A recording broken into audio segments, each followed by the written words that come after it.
ప్రియులారా, బాగున్నారా? దేవుని వాక్యాన్ని క్రమంగా చదువుచున్నారా? ప్రార్థించుచున్నారా? నేటి ధ్యాన వాక్యము సామెతల గ్రంథం 28వ అధ్యాయము 25వ వచనం.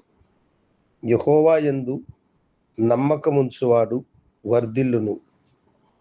దేవుని మీద నమ్మకము కలిగేవారు వర్ధిల్లును అని దేవుడు తన వాగ్దానమును మనకు అనుగ్రహించుచు ఉన్నాడు.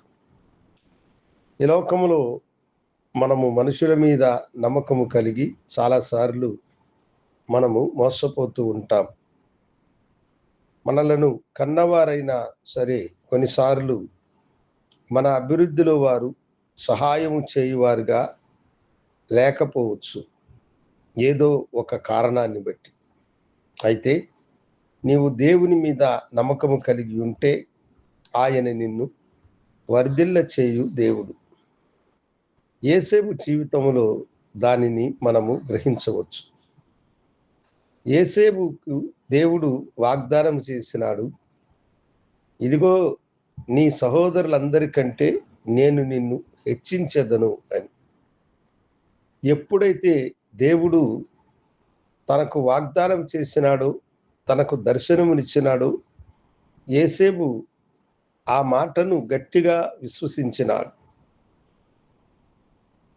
ఆ విశ్వాసమును బట్టి అతనికి ఎన్నో శోధనలు, బాధలు కలిగిన తనకు తోడయున్న దేవుడు తనను విడిచిపెట్టడు అన్న నమ్మకము అతనికి కలిగింది.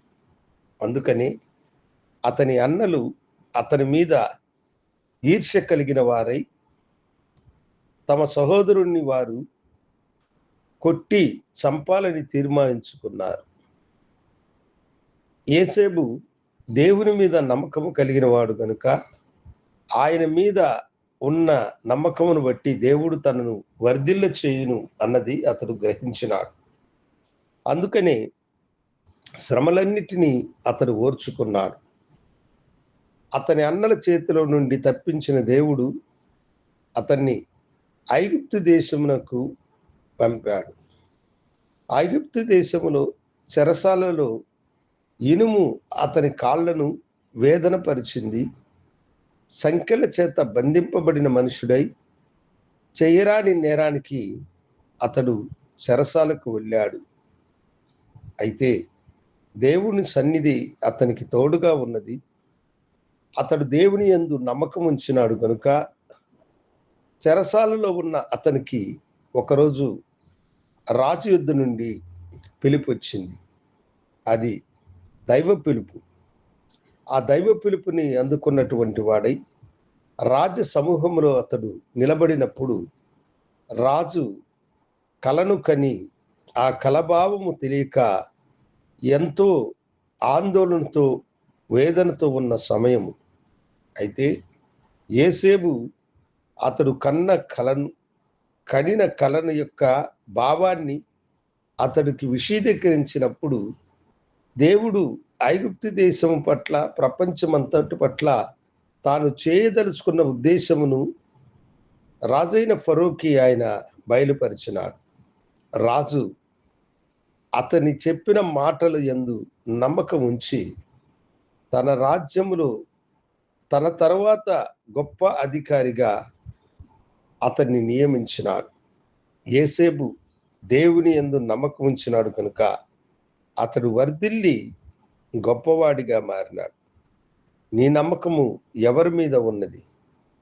ప్రభు నిన్ను ఆశీర్వదించి గొప్పవారిగా చేయాలని అనుకుంటూ ఉన్నాడు. నీవు దేవుని మీద నమ్మకాన్ని ఉంచితే నీవు వర్ధిల్లుతావు. నీవు మనుషుల మీద నమ్మకము కలిగి ఉంటే నీవు వర్ధిల్లవు. ప్రార్థనతో ముందుకు కొనసాగుదాం. గనుడా, నీకు వందనాలు.